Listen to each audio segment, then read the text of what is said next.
You are watching Access LaPorte County, Channel 97. Coming up next is the March 4th, 2024 meeting of the Michigan City Board of Public Works and Safety. You can find more information for this meeting by visiting www.accesslaportecounty.org. Morning, everyone. This is a Monday, March the 4th, 2024, Board of Work and Safety, first meeting of the month. We have a quorum this morning. With that, we'll have roll call. Mrs. Ann Tisdale. I'm present. Gene Simmons, Chair, is present as well. First on the agenda would be the approval of minutes. I motion for approval as written. Support. All in favor? Aye. Aye. Next on the agenda will be requests for proposals. Requests for proposal of an urban forest contractor to assist the City of Michigan City with inventory, mitigation, plan, and assessment of tree canopy required by the USDA Forest Service, Inflation Reduction Act, Urban and Community Grant Award to the city. Is there anyone to speak on this?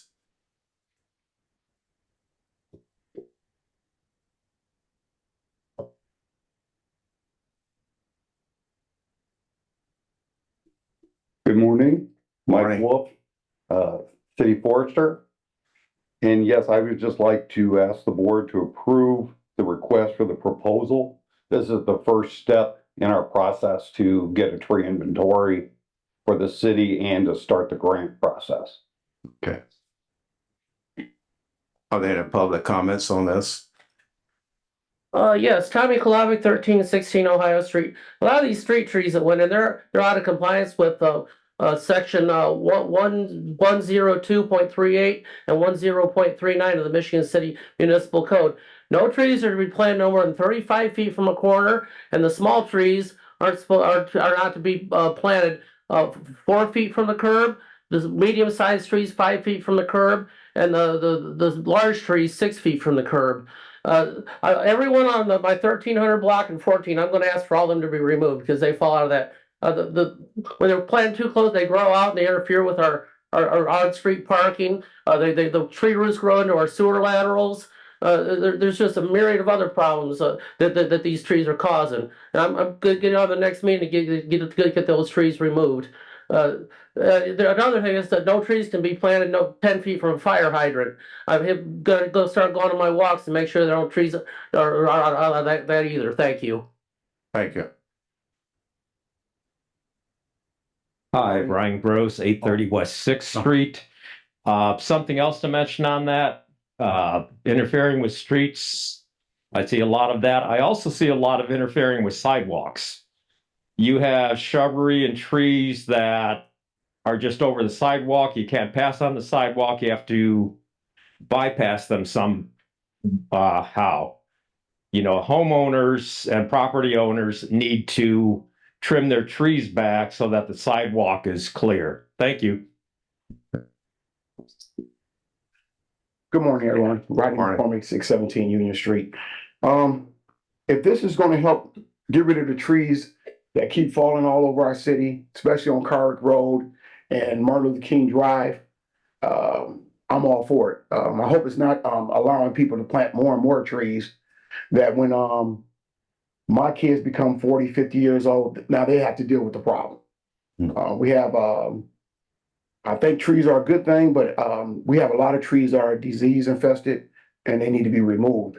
So if this is going to help the residents, especially those who are on fixed incomes, get some of these trees out of their yards, away from around property that's getting damaged, I'm all for it. Thank you.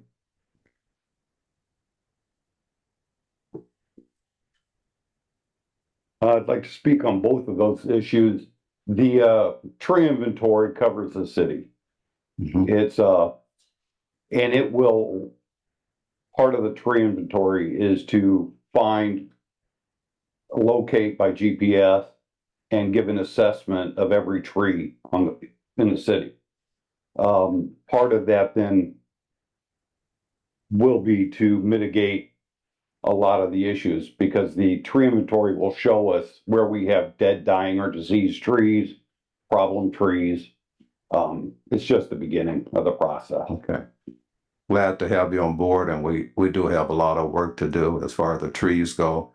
As Mr. McCormick has alluded to, a lot of down trees throughout the city that needs addressing.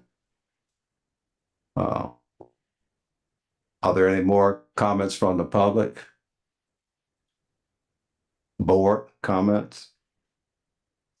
I motion that we approve this RFP. Support. All in favor? Aye. Aye. Thank you.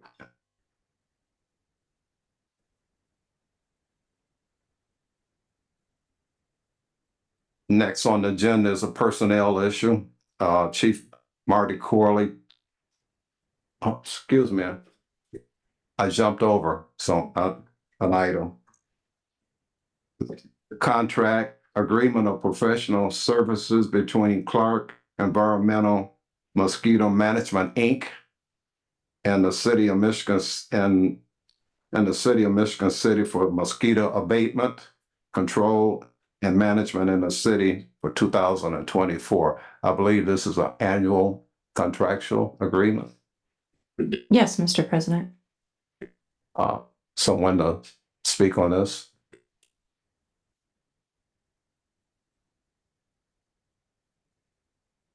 Good morning, board. Sean Smith, Street Director, City of Michigan City. Good morning. Good morning. I'm asking the board to approve the contract that we want to enter in between the City of Michigan City and Clark Environmental Mosquito Management. This will be for controlled sprays as well as treatment of the city's catch basins. It's not to exceed $28,899.60. Okay, are there any public comments on this issue?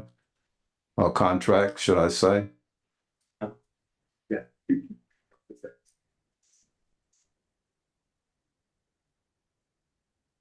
Rodney McCormick, 617 Union Street. He just asked the same question I asked. I want to make sure that you guys, we like to know the chemicals they use and make sure it's safe. So that's the question that I had, and the gentleman behind. Clark will use this 12 and a half gallons of, it's called Duet Adult Side applicator. This, we've been using this with Clark for the past 4 years. They told us it's approved for the, it's improved, excuse me, with the EPA as well. Will this be sprayed during the early morning, late night? Was any specific time? 9:30. 9:30 at night is usually when the mosquito situation is the most difficult. So it's usually 9:30 at night. Okay.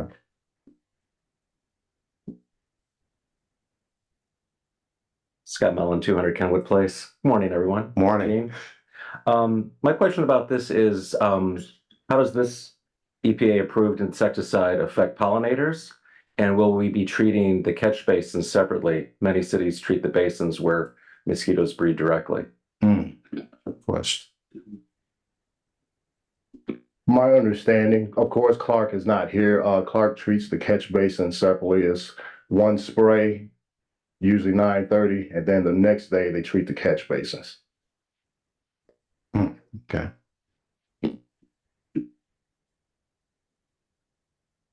Any more questions from the public? Board? Their motion? I motion that we approve this contract. Support? All in favor? Aye. Aye. Okay.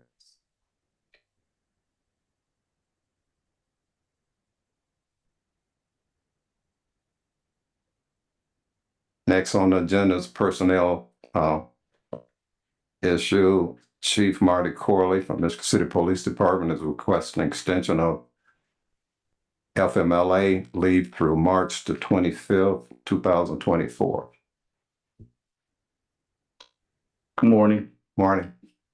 Your reference extension for FMLA.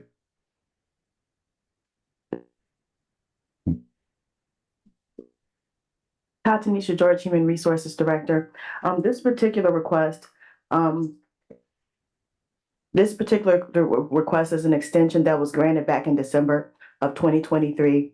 And the individual is just seeking an extension of time, just to make sure that the situation is complete and that the situation is, the situation is complete.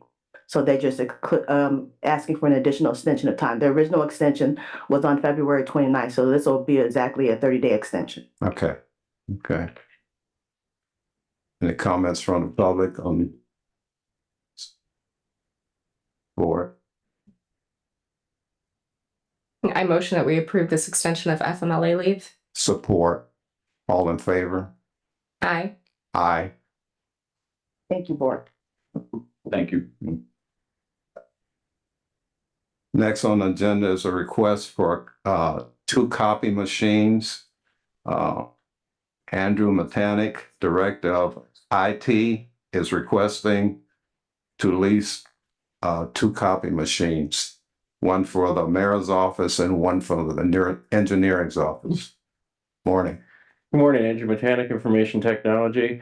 Yes, requesting 2 copy machines, one for the mayor's office and another one for the engineer's office. Currently, we do not have copy machines in either of these locations, and so it's not replacing any new equipment. This is new equipment for both of these locations.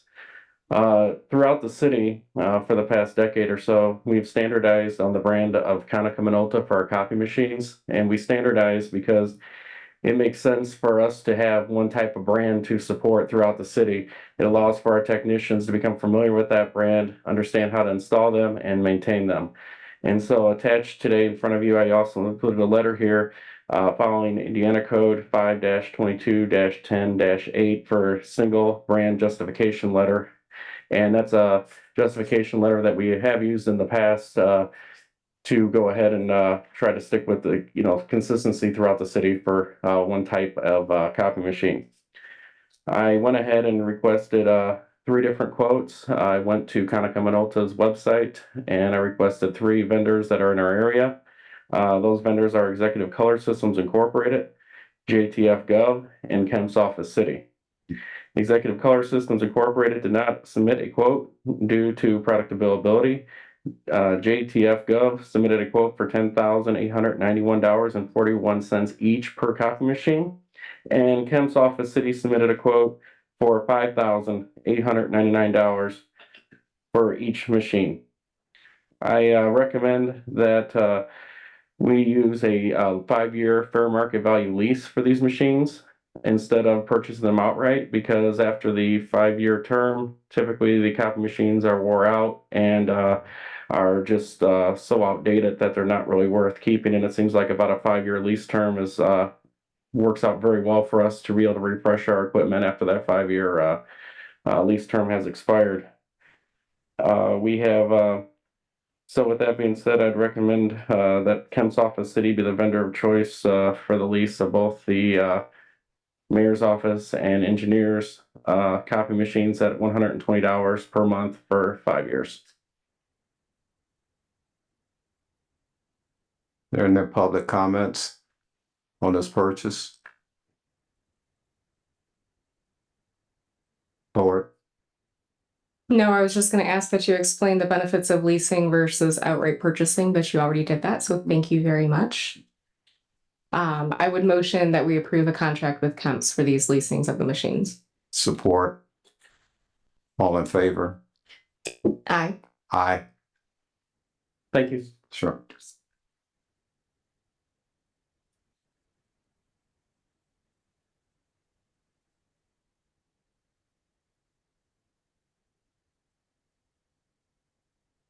Next on the agenda is a request for stop signs. Brother Sean Marquette Catholic High School and Daryl Borton, 800 US 12, are requesting 2 stop signs on the corner of 10th and Washington.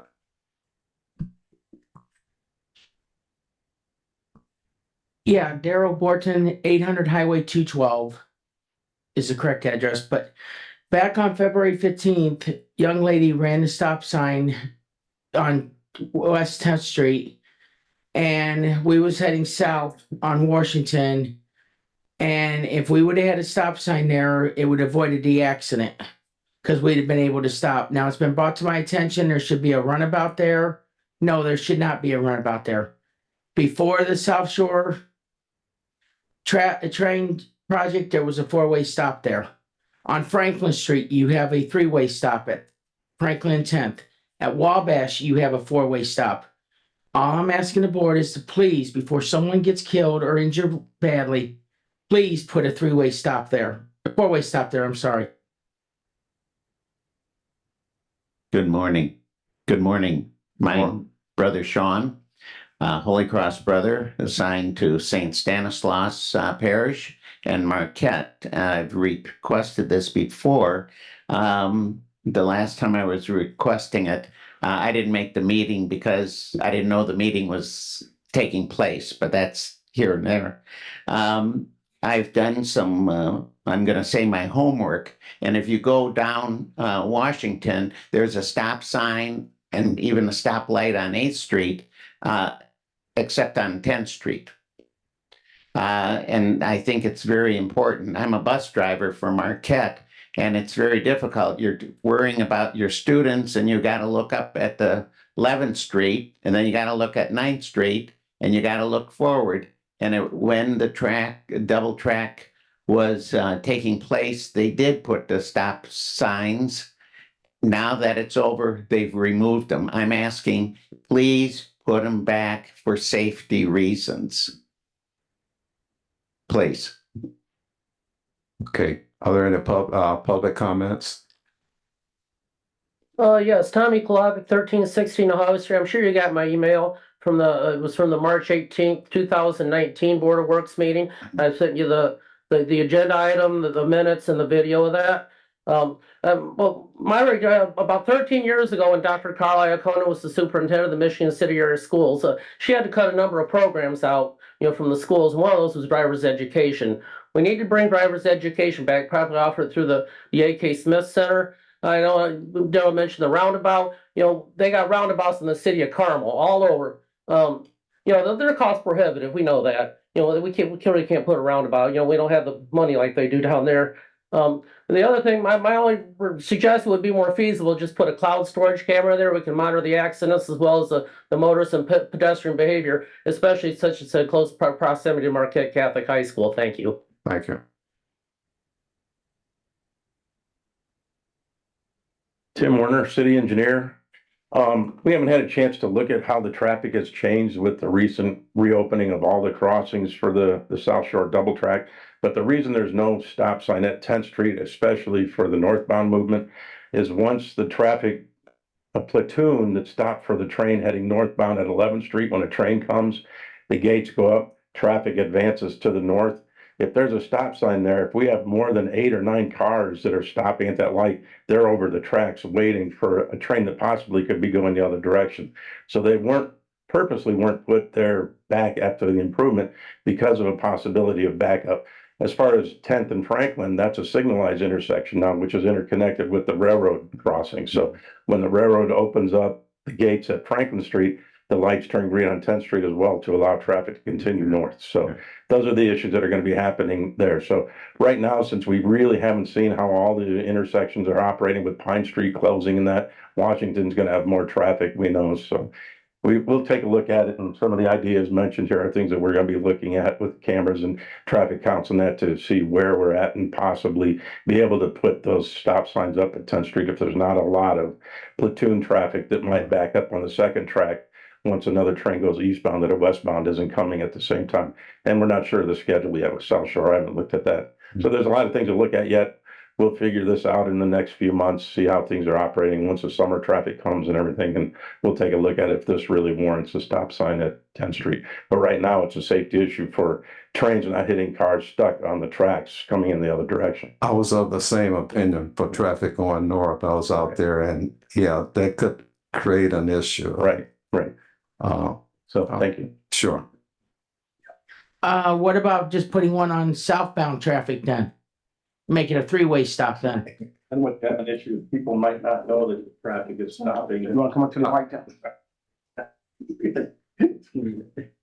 The issue with that, having one sign signal or one stop sign, people going north or southbound might think northbound traffic is stopping and turn in front of it, and they're not stopping. So it's not a good idea to have just a stop sign in one direction. Okay. Jeans.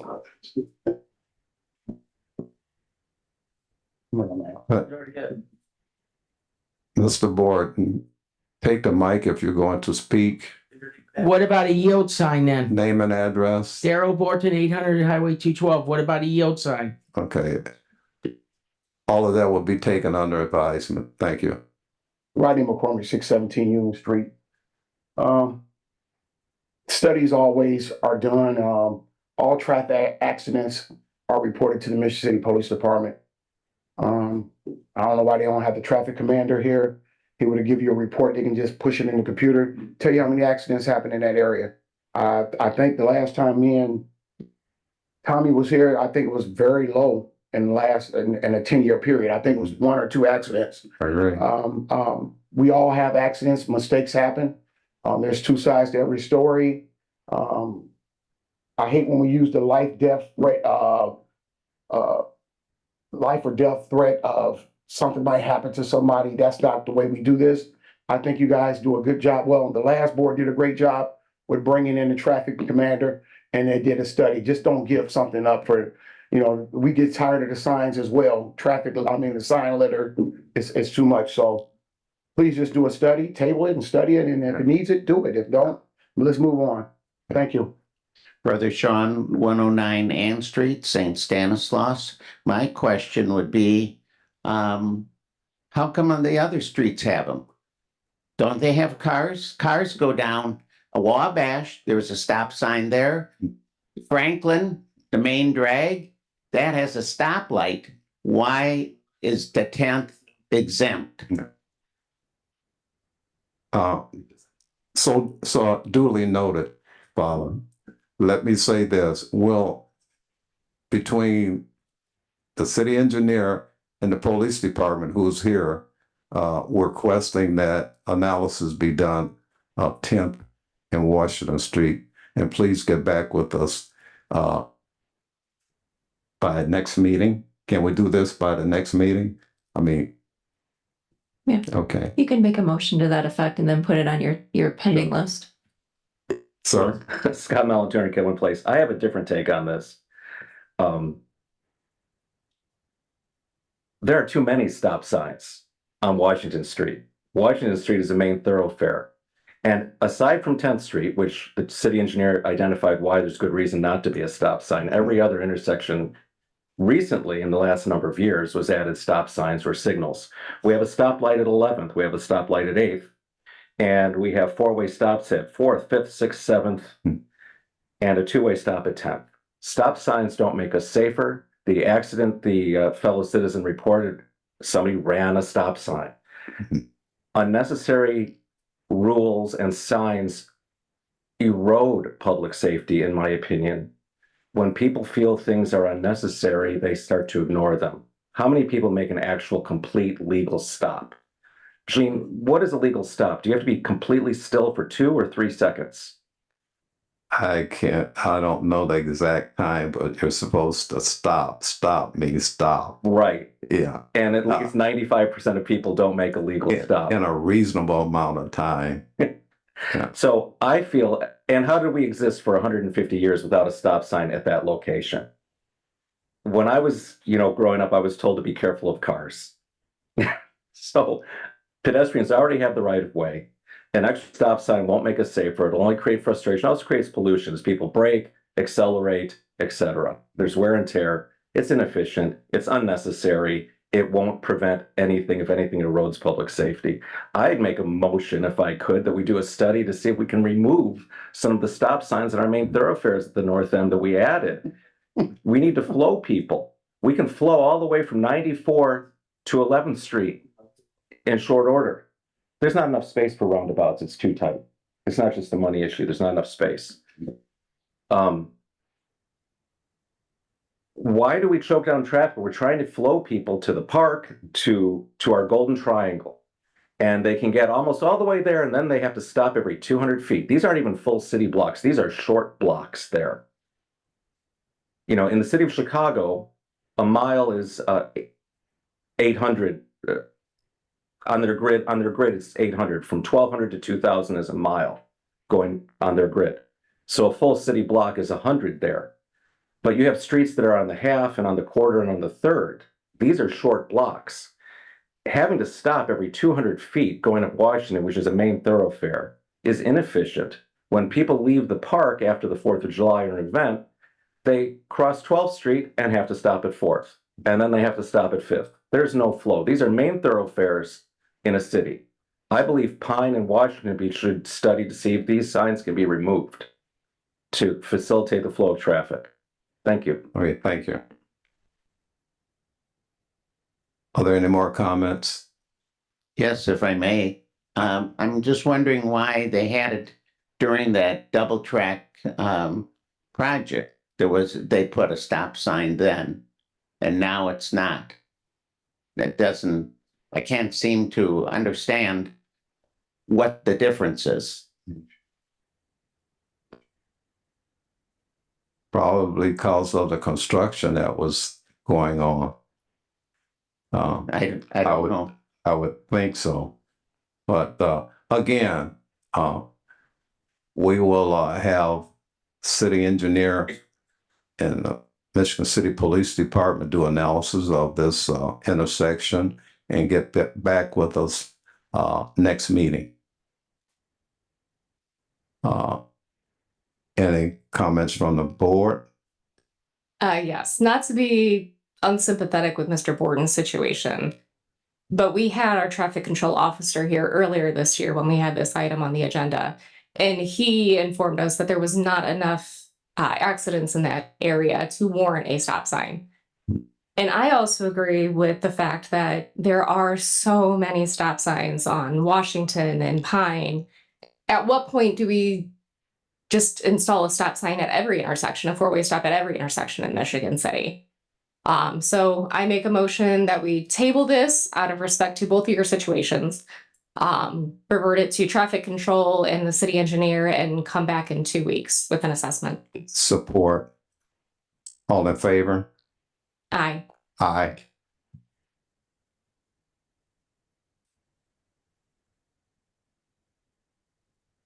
Next on the agenda is street closure for special event. Sean Rathborn, Notre Dame Catholic Church is requesting to close the intersection of Moore Road and Highway 12 for their St. Patrick's Day 5K color run on March 23rd, 2024 from 7:45 a.m. to 10:30 a.m. Is there anyone here to speak on this closure? I have questions.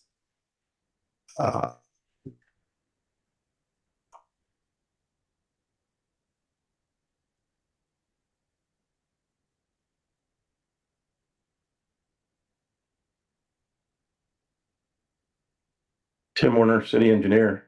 I would just recommend that if we don't have it, we need to get a copy of this NDOT permit for the closure of US 12 first before we would approve it. I used to manage all the permits at NDOT before I came here, so I know that there should be a permit issued by the state for this. I mean, we do it. There's parade closures and everything all over the state that the state issues a permit for, but I'd like to see if the state is okay with that before we take any action. Yeah, that was my question, being that it's a state highway.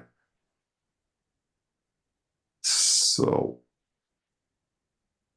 like to table it until next meeting? Correct. I'll make a motion that we table this until we get confirmation of. And hopefully someone will be here to address disclosure next meeting. Well, the run is March 23rd.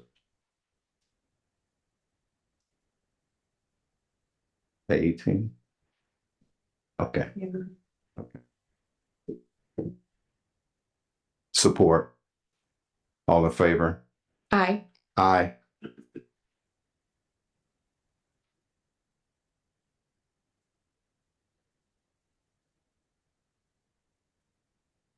Next on the agenda is a request for special purchase from the Michigan City Police Department requesting to purchase a 2024 Dodge Ram 1500 outfitted with necessary equipment and police lighting from LaPorte Chrysler Dodge for a total of $59,823.59. Chief?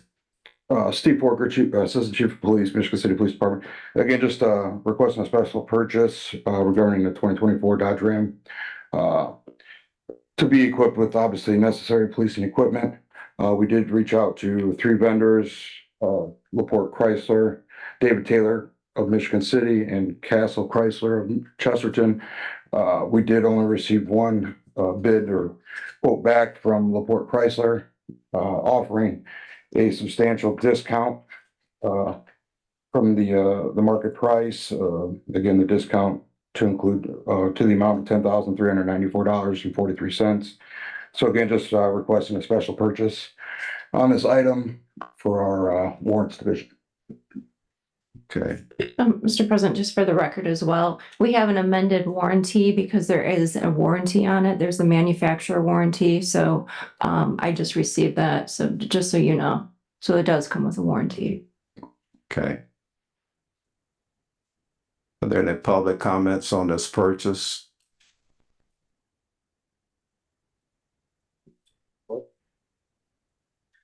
Morning, Scott Malentine in Kevin Place. I would only ask, what's the need of the pickup truck? That's all. It seems like actually a good price in today's world for I imagine it's a heavy duty as well. Yeah. The price seems okay, but what's the need? The Michigan City parking lot is full of shiny new vehicles. Chief, just for public information, please. Yeah, it's a replacement vehicle. We have a 2015 Ford F-150 with upwards of 150,000 miles on it, which is deteriorating essentially. So we've held on to it for over 9 years. So again, it's just a replacement vehicle. Okay. Thank you. Are there any other public comments? Board? I make a motion that we approve this purchase for the replacement vehicle. Support.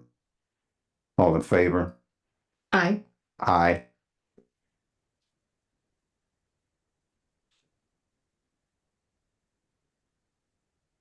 Next on the contract, Terry Greetham, Director of Special Events, is requesting approval of an agreement of sponsorship between NIPSCO and the City of Michigan City for the 2024 event season in the amount of $10,000. Hi, Terry.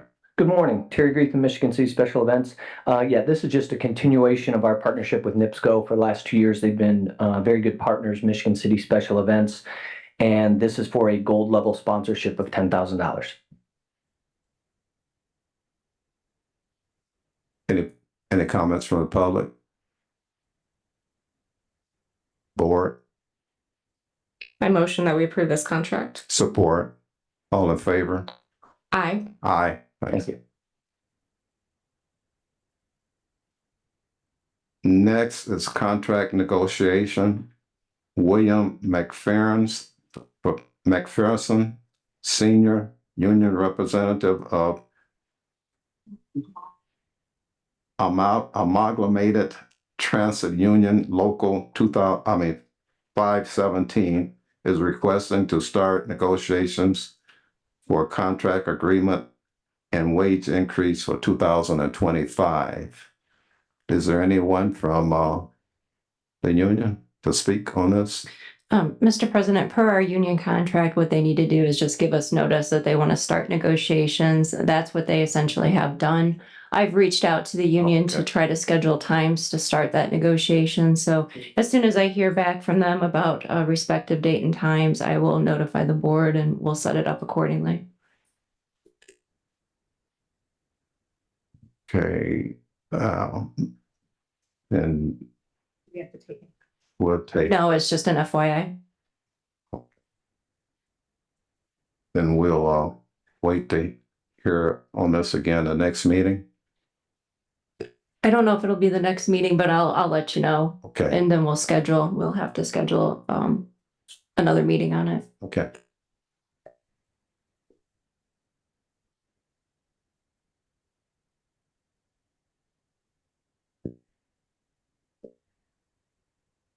Street closure, construction project, Scott Cooley.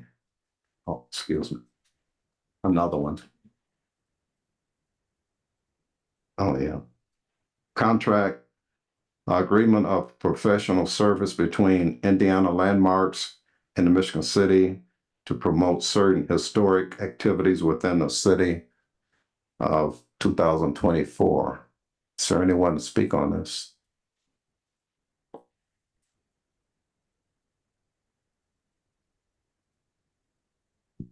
Good morning, Board. Skylar York, Skylar York, Director of Planning. This is just the annual contract that we sign every year with Indiana Landmarks. They run our, we staff our Historic Review Board, but they are actually they run it and provide all the staff reports to provide I guess, a non-biased opinion on staff reports, things of that nature. Okay. Anyone from the Any public? other questions? Anyone from the public? Comments? Board? No, I have no comments. Neither do I.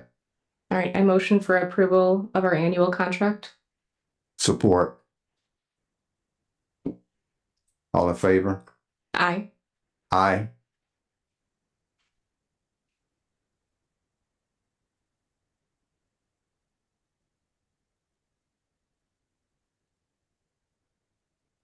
Scott Cooley, Report County Project Management, is requesting a partial road closure at Washington and 7th Street to inspect the roof at Barker Mansion.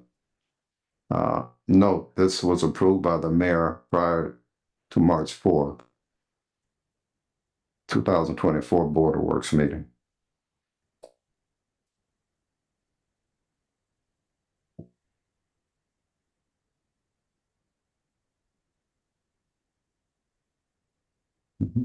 Good morning, Board. Morning. So this was more of a safety issue. So I asked that they still put it on the Board of Works agenda so that the public can be notified that that I approved it prior to the board meeting. I know that we did ask for the police to be to participate, but there was a roof issue that was a safety hazard. So that's why I approved it prior to the meeting. Duly noted.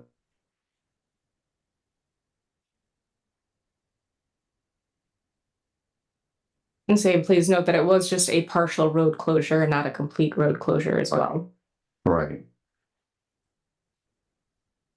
Do we do a motion on that? Are there any public comments? Board? I would just make a motion ratifying. Yeah. Okay, I'll make a motion ratifying the partial road closure. Support. All in favor? Aye. Aye. Next on the agenda is payroll docket. Do a voice vote for accept as presented. I motion for approval as presented. Support. All in favor? Aye. Aye. Next is the claim docket, same voice vote to accept as presented. I motion for acceptance. Support. Aye. All in favor? Aye. Aye.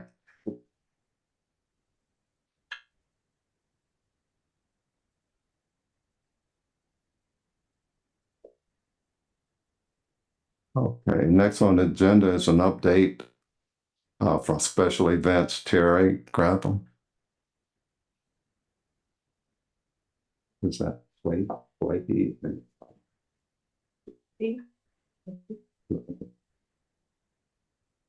Good morning, Terry Greetham, Michigan City Special Events. I also was asked by Park Superintendent Shannon Eason to report that the Park Department has no updates at this time. Both her and Will had a meeting to go to, so just to let you know, they have no updates. From the Special Events Department, we are preparing for our annual St. Patrick's Day Parade, which will be held on Saturday, March 16th at 1 p.m. The parade will start at 9th Street and head north on Franklin to 4th Street. We've been getting a lot of entries in, so we should have a great parade, hoping for great weather.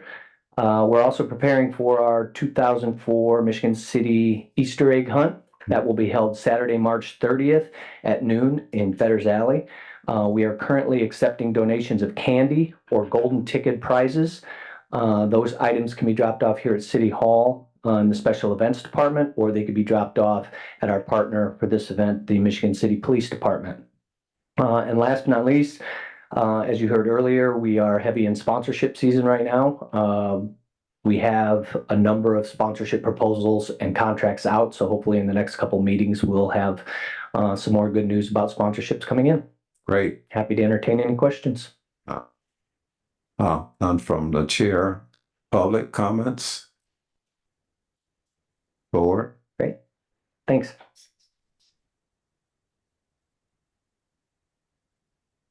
Next, we have a update from Flaherty and Collins Properties.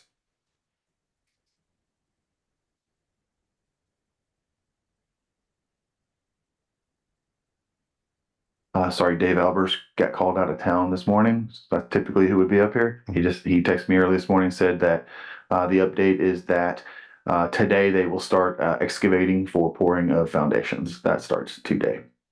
And that's it. And then I will have an updated schedule. He'll provide us a better updated schedule as the foundations start getting poured in. Okay. Yep. And he still knows he has to notify for Wabash Street and things of that nature for the transportation. So will it all be coordinated with the police department? Absolutely. Okay. Yep. I think you may have already talked to Mr. Wright. Okay. Yep. Are there any comments from the public? Yeah, Tommy Kalabi, 1316 Ohio Street. I know this is a question and answer. What I'd like to know is what's the Franciscan Alliance getting out of all this? You know, they need to come up with, I know that it's their private property. We don't have any authority to dictate what they can do with their private property. They need to come up with a more viable site plan for all their green space besides use it as a construction yard. You know, saying they're not in the construction business isn't right, because you know they're the parent company of Dun and Blank Construction. Like Burl Burwell used to say, they ought to just change their name to Dun and Blank. You know, it's just not. I just find this a very healthy thing they're doing for our neighborhood and our community. Thank you. Thank you.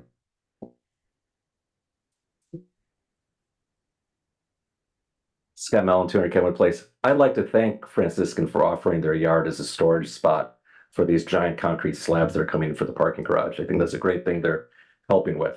I don't know if they're getting anything out of it, but bless them. Thank you. Any more comments from the public? Board? I have none either. Next on the agenda is unfinished business pending items. Request to submit work request. Councilman Don Prespolinski is requesting to submit a work request to CSX Railroad Crossing for repairs at Woodland, Risky, Carroll, and Greenwood Ave. And I agree with him. Tim Werner, city engineer. We'll follow through. I've talked with Don about these crossings, and yeah, I mean, there's a lot of crossings that took a beating this winter, like our roads have. So we'll get together, see what we can do with CSX and move these things forward.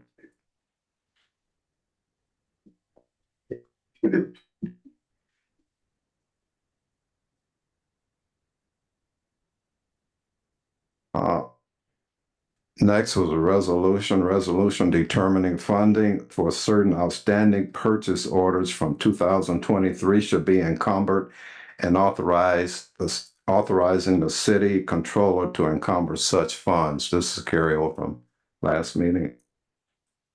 So, Mr. President, this was carried over from the last meeting. So that at that time, the city controller presented this board with all of the outstanding purchase orders from 2023 to still carry over. You may recall that prior councilman, Paul Prespolinski, addressed this board and asked that we table this to go back and look at the council meeting when this was passed. The monies were passed, an additional appropriation. And then there was a meeting on March 7th where Mr. Prespolinski made a motion to reconsider the passage of the additional appropriation and requested that the attorney investigate ways that the council can possibly reconsider the monies that were appropriated. The statute is very clear that if the council was to de-obligate monies, they would have to have passed a de-obligation ordinance. I went back and reviewed everything. There was never a de-obligation ordinance passed. Hence why the city controller is coming to you, because there's never a signal to her to de-obligate anything. So that money exists. So I think at this point, it's appropriate for you to approve the motion to encumber the 2023 outstanding purchase orders. Yes, that's pretty straightforward. Thank you. Are there any public comments in regards to this? Board? No, I'd just like to thank former Councilman Prespolinski for coming forward and bringing this to our attention.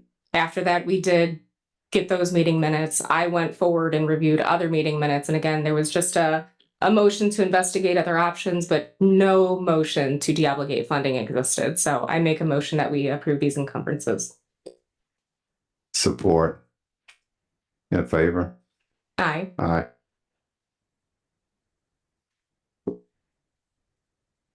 Next on the agenda is EPA soil sampling. Alan Jurl, U.S. EPA, is requesting permission to conduct soil sampling on city-owned parcels located on Green Street and bearing parcel number 46-01-32-138-009.000-022 and parcel number 46-001-32-111.000-022. This was tabled from February 20th. Mr. President, it's been tabled because I've been working with the attorney from the EPA to get the certificate of insurance from the contractor who will actually be going on the property and performing the soil samples. I have just received it last week, the certificate of insurance. So I am okay with this board approving this request at this time. Any public comments in regards to this request? Board? I motion that we make an approval. Support. All in favor? Aye. Aye. Traffic control device. Councilman Don Prespolinski to 15 Gardena Street is requesting the following. Requested to pending items until completed on February the 20th, 2024, requesting to replace turn directional signals, the green directional circle on the turn on green only signs are missing. Sean? Sean Smith, Street Director, City of Mission City. All work has been completed at the intersection of Barker Road and Franklin. Yeah. Thank you, Sean.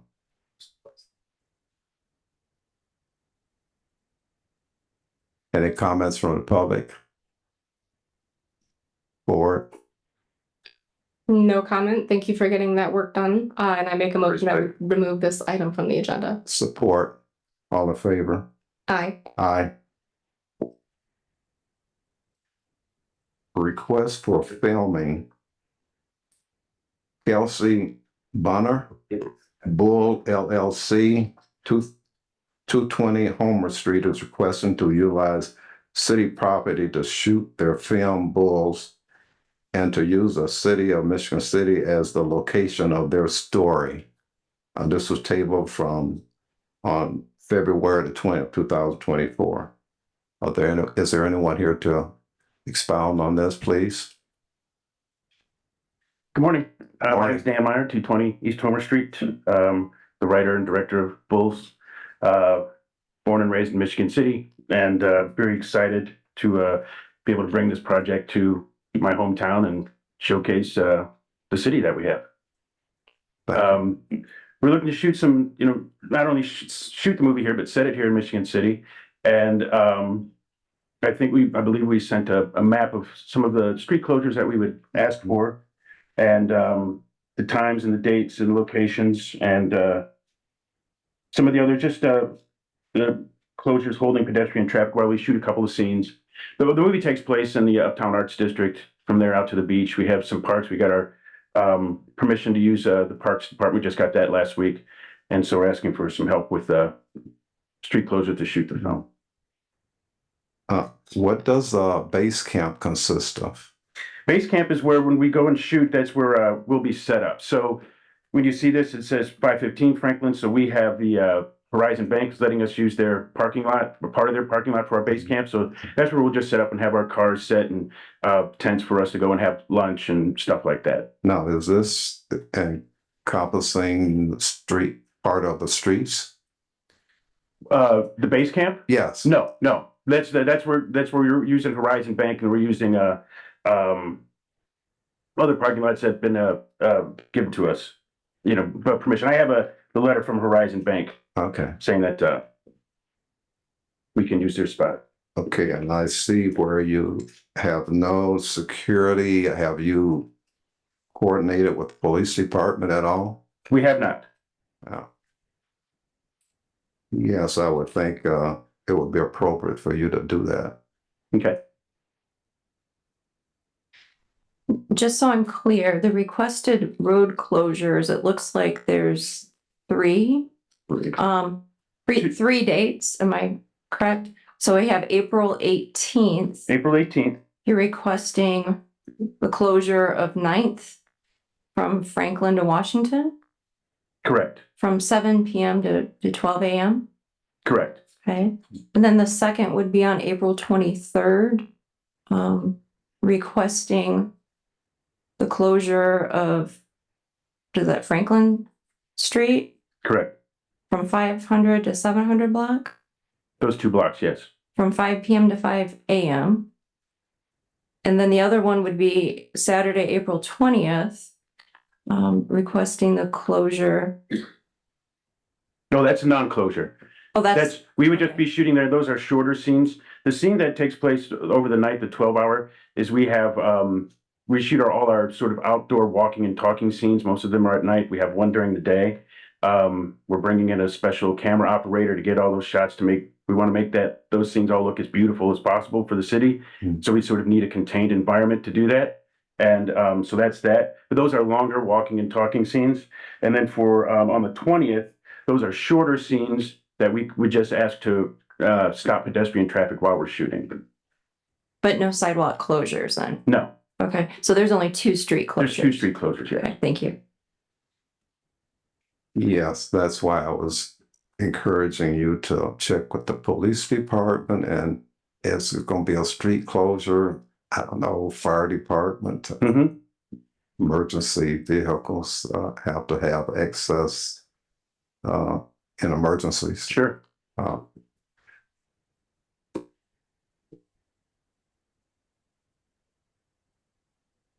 Good morning. Morning. Royce Williams, LaPorte County. I'm assisting Dan here, longtime friend.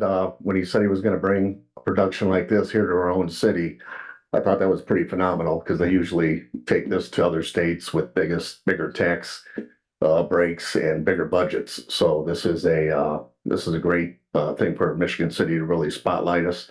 Not like the spotlight's not already on us. In fact, while putting this movie together, where he even managed to bring the Championship Darts Corporation to Michigan City. It's going to be an annual event, bringing tourists here, bringing more business for restaurants and hotels, which is going to be April 12th and 13th this year. And it's going to be held at Uptown Social, which after the fact, that's when we're going to do our scenes there as well for the World Darts Championship, according for the movie. So as far as, since it's going to be minimal, I was hoping, and we will go direct with the Michigan City Police Department to hopefully have just barricades set up. I don't foresee this being long periods of time or personnel kind of having to stand by doing security work for that. But we'll talk that over with the PD and get their opinion as well. Appreciate it. Yes, sir. Any public comments in regards to this, Mayor? Good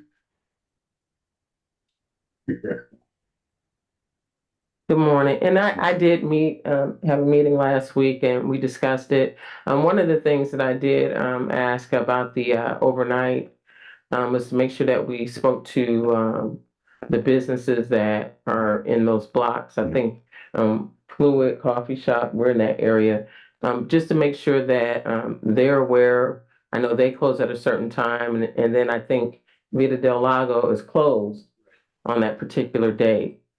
So that there will be very, minimal impact to them as well.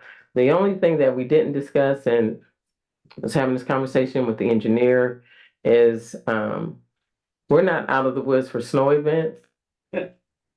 And I don't know if we have a backup plan for weather for those shooting dates, because we're known to have snow. We have built in our schedule. We have weather If you can go to the mic. Oh, I'm sorry. We do have built in our schedule. We have weather dates. So in case the weather doesn't cooperate, we push it to a later time. And that's all built into our schedule. And I think some of the alternative dates should be in the plans that we gave you. Okay. Okay.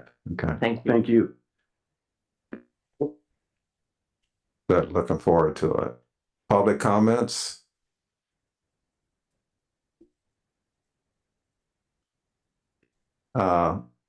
Board?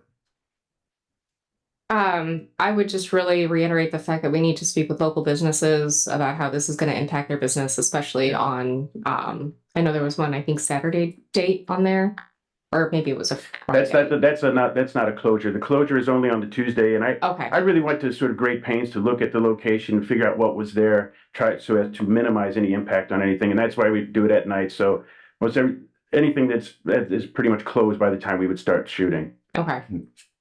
That's it. Can I say something? Oh, sure. Yeah, Tommy Klavik, I think it'd be really cool to have a movie shot here in Michigan City. I know it's been in the past. I know John Hancock, he filmed scenes from A Piece of Eden and Prancer here. I know there's like a little scene in the movie Adventures in Babysitting where the train announcers are now busting out leaving for Lafayette, Hammond, South Bend in Michigan City. There's been a lot of things like that. I've done some research on, but I think it'd be really cool to see a movie featuring Michigan City. Thank you. Sure.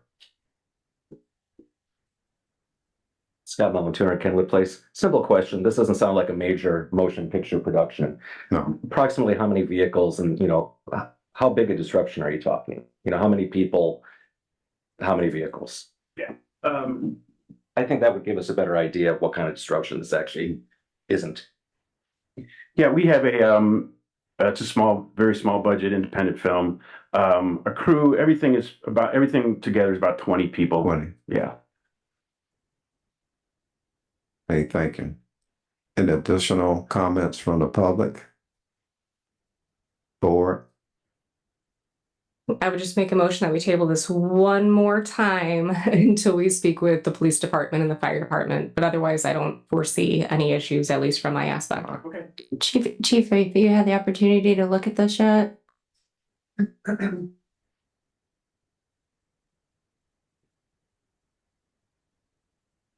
Marty Corley, Chief of Police, Michigan City Police Department. We haven't had a chance to look at that, but we did meet with them prior to the strike, kind of talk about some things. So if the board wants to approve it, we can move forward and we'll speak with them and make plans.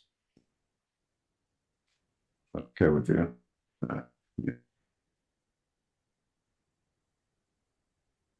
When did you speak with them last? We talked to them last year when they were Okay. planning on doing stuff, but then they had the writer strike, Okay. which it looks like from hearing the plans are similar to what we had talked about prior to. Okay. So we can accommodate. All right. Well, now that we've heard from our police chief, I make a motion that we approve these street closures for your shootings. I support. All in favor? Aye. Aye. Thank you very much. Sure. Thank you.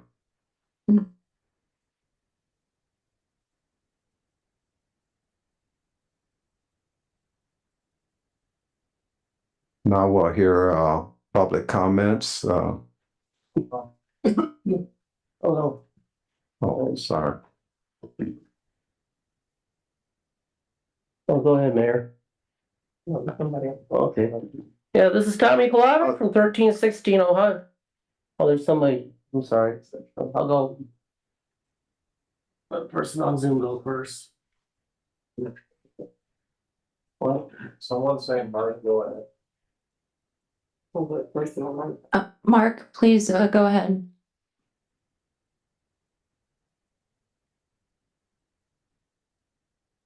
Mark, go ahead.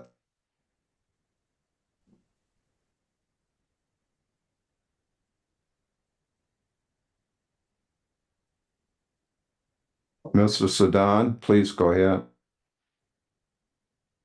Yes, hi board, can you hear me? Yes.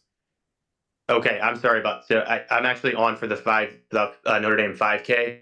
I was really struggling with getting myself unmuted. I didn't know if maybe we can move the table discussion from earlier to the end of this agenda, and I can answer any questions.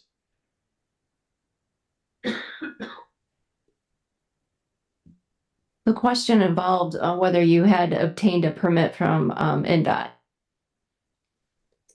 No, we have not. This is the 4th year we've run this in coordination with the Long Beach Police and Michigan City Police, and we have not been required to get that in the prior 3 seasons. Our city engineer said he can help work with them to have the contact with NDOT. I suggest just keep it tabled. What is the date for the 5K? 23rd, isn't it? You have another board meeting before then. 18th. So, yeah, so our city engineer, Tim Warner, will work with them to get that done. Okay, because I'm just concerned you say Highway 12 and that's state. Yeah, so I think we've been approving it without the proper protocol. Mr. Sedon, I think all of your contact information is your application, correct? Yes. I have a Sean Rathbun as the contact. Is that who we should contact? So Sean is on my subcommittee. He is a volunteer Long Beach Fire and has worked with the Long Beach Police and the Michigan City Police to coordinate all of this, or all the road closures in the past. So you can contact myself or him. Okay, we'll have the engineer reach out to him. Okay, thank you very much, and I apologize for the One more question, Mark.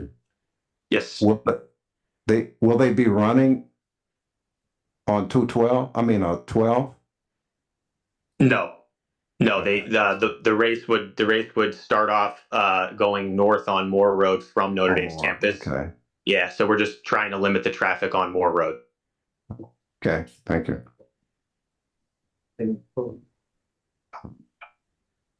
We table it until the 18th.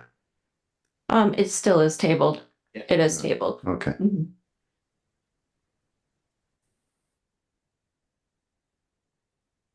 Are there any public comments? Yes, Tommy Kalavic, 1316 Ohio Street. I have a public service announcement to make. Attention, a teenager, age 16 and up, and college students and young adults, your upperly mobile ones like mine and Mayor Angie's here. Michigan City, Washington Park, lifeguards needed. Lifeguard, $27.03 an hour. Assistant lifeguard, $28.12 an hour. Head lifeguard, $29.20 an hour. Requirements, 16 and up. Must have or obtain a lifeguard certification, must have valid driver's license, must pass drug screening. We will have a free waterfront lifeguard course. Submit applications to the Michigan City Fire Department Administration Building at 2510 East Michigan Boulevard or City Hall at 100 East Michigan Boulevard. Need more information? Send us a message or contact us at 219-873-1440, extension 4004. And you can email our Public Information Officer, Miss Tia Free, at tfree@emichigancity.com. I also want to wish our Mayor, Angie Nelson Deitch, a happy birthday tomorrow. I know I'm not going to tell your age, but I'm really excited that we finally have a mayor that's a little bit younger than I am. Thank you. Hi, Brian Gross, 830 West 6th Street. Couple of things. Code 94-139 says driving in parks can only be on paved surfaces. I live over by Pullman Park, and there are constantly people driving on that grass. This past weekend, they drove all the way from 6th Street all the way up to the parking lot for the skate park. A couple of cars. And, you know, the ordinance does not allow that. The ordinance also does not allow people to drive over curbs unless there is a curb cut there. There are no curb cuts in that park. And I'm sure it's happening other places. Along those lines, Burnham Brewery. It opened a weekend ago, 2 weeks ago almost. And there are cars, as I mentioned before, the parking lot only holds about 44, 46 cars at the most. And ordinance requires a space of about 146 parking spaces off the street. I wasn't here the first weekend, but this past weekend I was past there several times, and there are just cars parked up and down F Street. They're parked on people's property, in front of their houses and stuff. It's out of hand now, and we aren't even into the summer. In fact, yesterday I was out there and some car actually drove across the landscaping in front of Burnham Brewery, just right across the wood chips and everything. I don't know why, but they did. Along with Burnham Brewery, again, that's in the US 12 overlay district, which requires a 10-foot pathway in front of the building, paved pathway, which they don't have. They've just thrown wood chips down. There needs to be a sidewalk. Yesterday, when I was walking in front, I had to go out into US 12 instead of having a sidewalk to walk on there. Okay, thank you. Thank you. And I'll go ahead and add to that. So a couple of things. There is a NDOT, there is a project that is happening on 212 this year. So I don't know if that sidewalk piece is one of the reasons why they don't have that. I think that's something we'll have the engineer follow up on, because I know that is a problem. But I know that there is a major construction project, not construction, but highway project that is happening this summer on Highway 12. So that could be part of it. Second part of the parking thing, I think that is something that the city engineer and planner need to go discuss with the owners, because it's early and not even the summertime yet. It's not even after Memorial Day. So we'll make sure that, I think you might need to put something on the agenda and think about that. How do we keep updates on that property? And then we'll get some information on when that project is going to happen with the highway. The other, why I'm here is the complaints for shelf ice. I'm asking the board to come up with a policy on getting some written contract language for any type of closures, cleanup, garbage pickup, fines and assessments for those. I also recommend, I did have a conversation with the park department on that shelf ice event being moved possibly to Washington Park. I think it's outgrown the space, but again, it's easy to have volunteers to help set up, but when it comes to cleaning up, you don't have as many volunteers who stick around. So I don't know what the last Board of Works did when they okayed it, but they closed the road on Friday morning, which made 0 sense to me for an event on a Saturday. So it impacted all of the local businesses that are typically open on Fridays. Friday is a shopping day, but they close it in the morning. And Sunday, on my way to church, barricade was still up. Came back, they were down. But we have to put rules in place for barricades when they come up, when they come down. The tents, it was still Tuesday. And, I know there was some issues previously, some back and forth about the event. But I think if it's going to be a partnership, it's not even a partnership, they ask for permission. And if they ask for permission, they have to follow the rules. So we need to put some more guidelines in for any closures on Franklin Street that impact businesses, and making sure that there are penalties if they don't abide by them, because it was still Wednesday and stuff was still happening from the effects of the Saturday event. So if that's something that the attorney can put together, that would be great. But I am going to recommend that if they come to me or come back to the Board of Works, that they have that conversation with the Park Department. Shannon, our superintendent, seemed to be okay with it. And I think it's outgrown the space. It needs to be somewhere else. Thank you. Rodney McCormick, 617 Union Street. Here to talk about Burnham Brewery. It's already impacted me and my family and everybody in our neighborhood. I went to the redevelopment meeting last year. I knew it was going to be a bad idea. Skylar and Clarence and the mayor and other people, they touted, oh, this is going to be a great thing for the neighborhood. Nobody in the neighborhood wanted it there. So they had a grand opening. Everybody they parked on everybody's vacant lot. They parked wherever they wanted to. They blocked the alleyways. It's just another problem that's going to come. When they're on Fire Road, they have tents everywhere, the loud music. You really think we're going to put up with that? It's going to be problems this summer. Not no violence or anything like that, but we're going to protest. If I got to take my trailers and everything and block everything off, I will. We got to do whatever got to be done. We don't want all those signs saying no parking, no parking. I hate seeing those signs. My mother lived on Gray Street. It's horrible. It's hard to imagine people that have all these degrees, they're very smart. They didn't see that this was going to be a problem, a serious problem with the parking. And it is.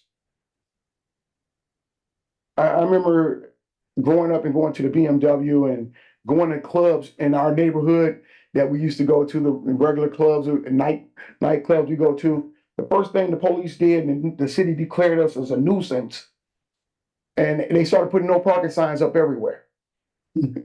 They shut down all those places. Now y'all just reopen them and call them breweries. You're getting away with it because they're not black owned. Trust me and believe me, if Burnham Brewery is owned by blacks, police would have been out there citing every one of those cars parked the way they was parked. I was actually almost ran into, because the cars was parked up, they didn't even see the stop sign. People was just running straight on the Union Street. So when it's summertime, my kids out there playing basketball, they playing football, it's going to end up being a problem for somebody. Cars overnight stay there. For God's sake, in the parking lot, there's a lady that lives right like 10 feet away from the parking lot. She has to listen to car door slam all night. Then we got to pick up the trash the next morning. Because I'm not going to let the trash just sit on Union Street anyway. This was a bad idea. I wish they can shut F Street down, wall us off from that location. It was just a horrible idea.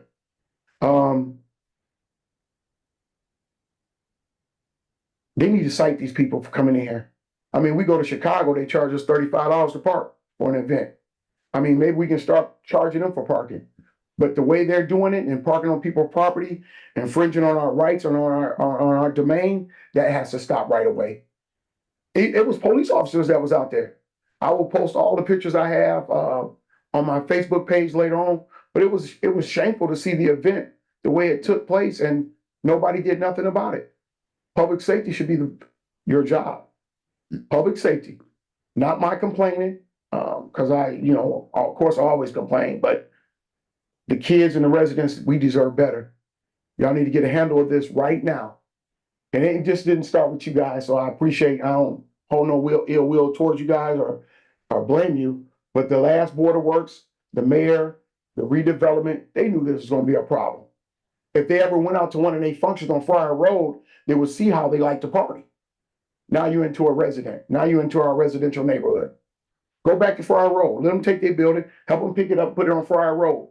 And for anybody that has something negative to say about me standing before this mic, and I don't want this nonsense in my residents and my neighborhood, you pick that building up and put it in your neighborhood. And let's see how long it lasts for you.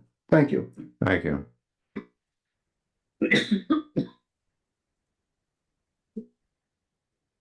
My name is Bob Kaiser, 3718 Dorchester Road.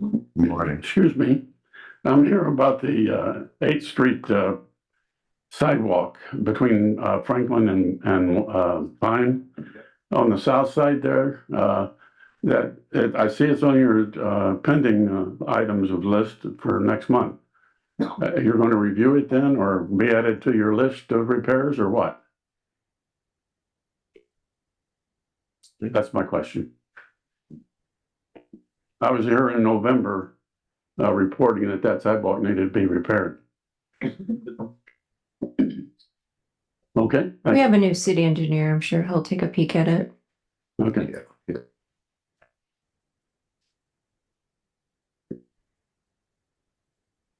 Scott Mellon, Turner Kenwood Place. 3 points on what we've just heard. There seems to be confusion about the 5K run and it affecting Highway 12, which would be an NDOT thing. It sounds like you could probably ask to clarify when you speak with the man. It doesn't sound like he wants to close 12. He just wants to close the intersection of Moore and 12. And if we've done it before, I'm sure it'll be okay. As far as Mayor Angie's concern about the shelf ice thing, I'm sure she's right. Perhaps event organizers should place a security deposit down or a surety bond of something to that degree that accounts for their cleanup and proper breakdown. Of course, with the set of rules that we have, that if your event ends, you have to have the streets open by a certain time, but we don't want too many rules and regulations to dissuade people. But the city should be protected from having to clean up their messes, of course, and the inconvenience. And certainly the business owners need to be protected from unnecessary inconvenience. Regarding Burnham Brewery, I've never had a Burnham Brewery beer myself, so I'm not a necessary fan, but that's probably a $2 million or more investment they've just made on Highway 12. It's on a highway. It's next to a casino, essentially. And they just opened. I'm sure they have some bugs to work out. We want to facilitate development in this city, and we certainly want to give business owners a chance to work out the bugs. But like Rodney said, if you go to Chicago and you violate a parking ordinance, you're going to get a ticket or even get towed. So maybe there's an opportunity here for revenue for the city, because people should not be on people's private lots and so forth. We all agree with that. Sure. But we do want to facilitate, that was a big investment. It's a Michigan City success. They did start out at a different place. They just built a new facility, and they certainly have some bugs to work out. But how can we facilitate it as opposed to be the heavy? Yeah, that's all. I concur. I'm sure with everyone's involved, with the residents, city engineer, police department, we can all collectively address this issue. Let's try to come to a positive outcome. Yeah. Positive. And Federer's Alley sounds like a great place for the beer festival. Perfect place. Thank you. Everybody's done, so I would talk. Jesse Cundiff, 731 Franklin Street. I have hoity-toity. I've been downtown for 10 years and dealing with the shelf ice. I'd like to thank the mayor for taking it seriously and acting so quickly about it. We've tried to work with the Main Street. They don't represent most of the businesses downtown. And we have no idea when they apply for these permits to close our street. Is there any way that there's public notice or notice to business owners when there's applications for street closures so we can attend these meetings for or against? That should be easy. Yeah. You know, we're not anti-parade, anti-festival. We're anti-long-term street closure. That severely affects our business. My business was impacted 90% sales decline for the weekend of shelf ice. You know, it's not even worth my time to open the door. It costs me money to open the door for no one to come. And there should be a direct route from like the library. You get off the bus, there should be a path from the library all the way down Franklin Street. If you were in handicapped, you'd have to go all the way down from Franklin to 6th to Washington or Pine Street to go all the way down. You know, there's no way for a handicapped person to access Franklin Street with everything closed. But that's it. Thanks. Thank you. Hi, Casey Mars, 428 East 9th Street. I'm speaking on behalf of Static Age Records, 621 Franklin. And I do want to thank the mayor for bringing up the issues of shelf ice. We're right at the corner, right in the middle of the event. We're told we get exposure from this event, but they put a giant tent down our whole block, covering our front, guaranteeing that nobody who attends the event can see us. They put a porta potty in our doorway and close off the sidewalk right next to our building because we're right next to the green space. So we don't get foot traffic going both ways, and we're just hindered by the entire event. For the event, we can watch it all day. We see that people have fun, but they'd have just as much fun if it was on 5th Street between Pine and Spring, or whatever that green space is there, or down by the beach. But it does impact our sales, to Jesse's point, roughly 90%. You know, and it's 4 days. The tent was up in front of our store still on Monday, so nobody can see us. The road did open on Sunday, midday, but by that time, we've lost 2.5 days of sales. So, thank you. Good morning. I'm Amy Bowman. I am the owner-operator of Good News Vintage, located at 613 Franklin Street. I have been a downtown business owner since 2016. I've been impacted every year by shelf ice. I've embraced it. I have attended it, and I have supported it. And to my dismay, every year it comes back to haunt me. I was located where Casey is currently located, and that was the worst, absolute worst place to be. I fought them tooth and nail to not put porta potties in front of my shop as well. I have fought with them for years. What's gotten worse over the years is the procedures of how they roll. It's always been, well, in the beginning it was closed on Friday at 4 p.m. so they could work through the night to set up for Saturday's event. Then it changed to noon on Fridays, and now 6 a.m. I do recall last summer for I believe it was the block party that was supposed to happen on Franklin Street as well. They closed the street at 6 a.m. on Friday as well for that event. Currently, you know, our businesses, I won't say they're seasonal because they're not. We're open all year. We, of course, strive to keep business flowing during these leaner months, we'll call them. So to get the slap in the face to say it's, you know, we should be thankful and grateful for what they're doing to us and for us, because they bring all of this wonderful revenue to the city. Jesse didn't see any revenue last weekend. I didn't see any revenue. Half of the businesses were closed. I refuse to close. I will stay open.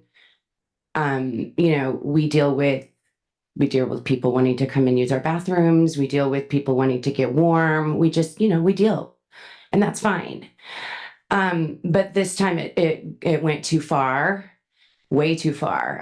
Jesse had just simply posted to his customers, and I do too. We have to post on our social media pages to our customers what is going on, because not everybody knows about the Shelf Life Spirit Festival. Not everybody is coming to our town to drink beer on that weekend. They're coming from Chicago, they're coming from Valpo, they're coming from South Bend, they're coming from Ohio, Michigan, Wisconsin. They're coming from everywhere because we have a national park.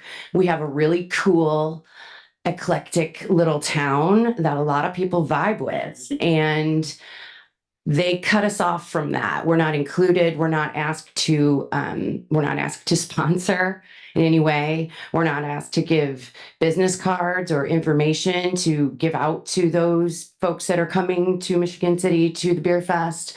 We're really, really, really just cut off from all of it. We aren't included in anything. And I feel like there's some disconnect with the way people think we are connected with the Main Street Association. I've never been a member of the Main Street Association, and I never will be. It doesn't fit my business. It doesn't support me. So I agree with all of the downtown businesses that are here. We really thank the mayor for bringing this to your attention, because it's something that we've been dealing with for a really long time. So I appreciate your time. Appreciate it. Thank you. Hi, Lindsay Negrelli, 106 Heck Road. I also own a small business, 619. My business is a little bit different. I see clients one-on-one. I had to cancel the entire weekend because I have many clients with mobility issues, and the parking, there was no parking anywhere near us. Thank you so much to our mayor. Thank you to Jesse for posting this, because I don't think people really realize the impact that it has on small businesses and our entire community. I also love Shelf Ice. It's awesome. But in the morning on Monday, when you show up and there's a giant pile of garbage or garbage all over or puke, it's very, the prior Main Street blamed the city for not getting a street sweep. And it's very, very disheartening. And so I'm really glad that we are here and you guys are hearing us. Thank you. Thank you. Appreciate it. Hello, my name is Renee Fennell, 728 Franklin Street. I own Paris House of Bridal. Shelf Ice is a phenomenal thing. We don't want to come here as virgins and complain about the event. I'm sure that they put a ton of, it's all volunteer. It's a phenomenal event. My husband volunteers for it. He has for 8 or 9 years. It's just, I think with Growing Pains, it's become a bigger event. And we just want to be heard in terms of what it does to our businesses. This is our busiest time of year. 50% of all of our appointments got canceled for the day. In terms of not selling anything, people just kind of aren't understanding the fact that if you take an entire weekend away for a small business, that's a quarter of their income for the month. And that when you think about it that way, it really is an incredible effect. We just want to be heard and understood, what we can do to maybe work together and change the event, moving the event slightly, whether it's to the beach, whether it's even just moving it maybe to a residential street like Pine or Washington, to where maybe they can still even keep the green space available. We're totally willing to help, and if we're even possible, to volunteer for the event. It just needs to be an understood balance for all the merchants. So thank you, everybody, for listening to us. Thank you. One more thing I would like to add. Amy Bowman, 117 Valentine Court. I own Good News Vintage at 613 Franklin Street. Sunday, the street was closed off from Friday 6 a.m. to Sunday at noon. However, that was not the case. At, I believe, 1:15 in the afternoon, all of the barricades were still in place. So another local merchant took it upon himself to go and remove all of those barriers and move them. And as soon as those barriers were removed, the floodgates were open and businesses started resuming on Franklin Street. So whoever was in charge of removing those barriers did not do it, and a local merchant had to do it himself. So thank you.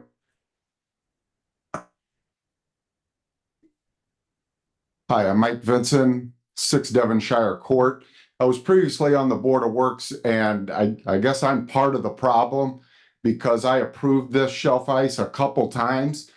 Once I remember we heard complaints about trash and some of the examples that everyone give. And the Main Street person was presenting to us for the following year, made promises that they would fix it, they would make things better, growing pains, we heard all the excuses. So we approved for that year, and it seems to me like that they broke the promise. And I feel embarrassed now, hearing all the complaints, that we have approved and that we had approved it in the past. Let's not make that mistake again. Thank you. Thank you. Also, I would like to read in the record another complaint in regards to the brewery. I advise the gentleman I do this for him. We, Maiden and Ty Isaac Lamb, own the land beside the brewery at F Street and Highway 12. We notice that people are parking on our land without our permission. There are so many cars on the street, especially during weekends. Starting Friday night, for example, March the 1st, 2024, we expect that it will get worse when the weather gets warmer and also during summer days. This street is not well lit, and we worry that some of the accidents may happen or people get rowdy after drinking alcohol. We request more safety precautions in our neighborhood. We would like the city to address this issue. Suggestions: number 1, city to provide parking lot for customers in the brewery. Number 2, more streetlights in the streets. Number 3, construct sidewalks to avoid parking in our land, on our land. Avoid deterioration of our land every day. Sincerely, Nathan F. Isaac Lamb in Sun, Thailand. So that seemed to be a common theme among the neighborhood as far as complaining against the brewery. Tommy Kolovic, 1316 Ohio Street. Why don't we move the Shelf Ice Brew Fest to the Redevelopment Commission's Grayfield site at 5th and Pine? I think all of Michigan City is convinced that nothing is going to be going up there anytime soon. That'd be the ideal location for that. I just wanted to congratulate again the Michigan City Marquette girls basketball team. They're our 2024 state runner-up team. They played a great game in the state finals last Saturday. Saturday, the Michigan City Marquette boys basketball won their sectional, so they're going to be moving on in the tournament next weekend in the regional. Our guy Braden Fest, he's a 305-pound, 6'5", a defensive tackle for Florida State University. He just competed in the NFL Combine. He had all the top scores of all the other players in his position. He's probably going to go in the first round of the draft next month. I also want to mention that Michigan City High School will be hosting the next 2 Saturdays, both the IHSA Boys Basketball Regional and IHSA Boys Basketball Semi-State. Very, very big events, especially the Semi-State, which we just landed last year. We got that. Hopefully we get that every year. But a big sponsor of that is LaPorte County Convention and Visitors Bureau, Jack Arnett, Linda Simmons, and all those folks. So that's thank you. Real briefly, Mr. Cummings, every lot that's over in Canada, we maintain them. They cut. There's no overgrowth. There's no garbage. There's no trash. We take care of all that. And now to see, I think the brewery. I would guess I came back from Florida that night. I would say it was like 85% out of towners was just doing whatever they wanted to do. Not that I'm against the brewery. I'm against the brewery being in that location because I knew this was going to happen. And we have to put an end to this as quick as possible. And it's just one other sad note in regards to that. When all this transaction took place with Clarence Halls and Skylar York, which I feel was inappropriate, somehow Zorn Brewery ends up with the parking lot that's right next to it. I don't know, there's a parking lot, used to be the root beer stand or the car lot, right next to that, which would have been a great lot for them to park at. Somehow somebody tipped them off that somebody's finna build a building there. So now Zorn Brewery owns the parking lot and they won't let them do nothing over there. And I don't blame them. They had to change the water main to come back to the redevelopment, ask for more money, and the city paid for it. And a lot of people don't know, a lot of city tax dollars went into Burnham Brewery. I'd like to see some of that redevelopment money come into our community. I'm in the TIF district. I'd like to see some of that go into our kids, investment in our kids, instead of getting drunk. Thank you. Thank you.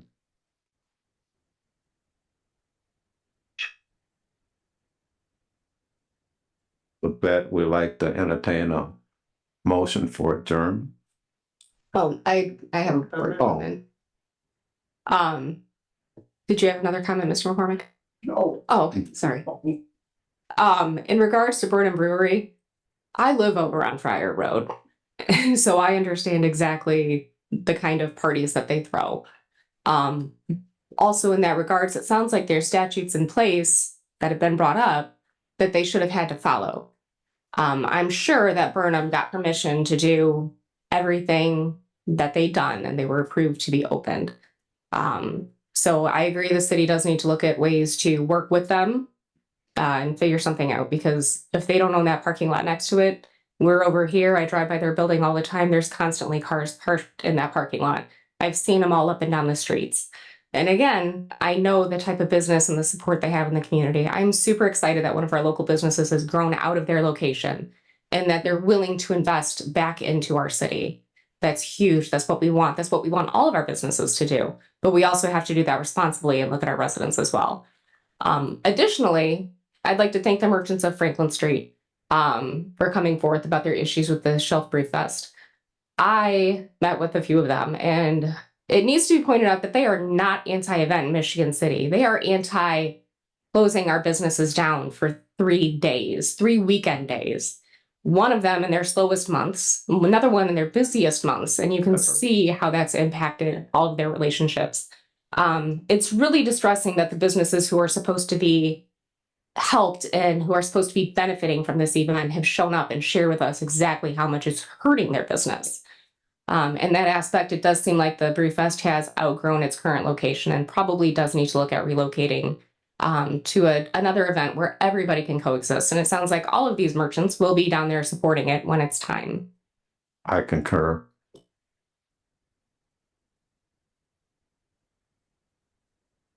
I will entertain a motion to adjourn.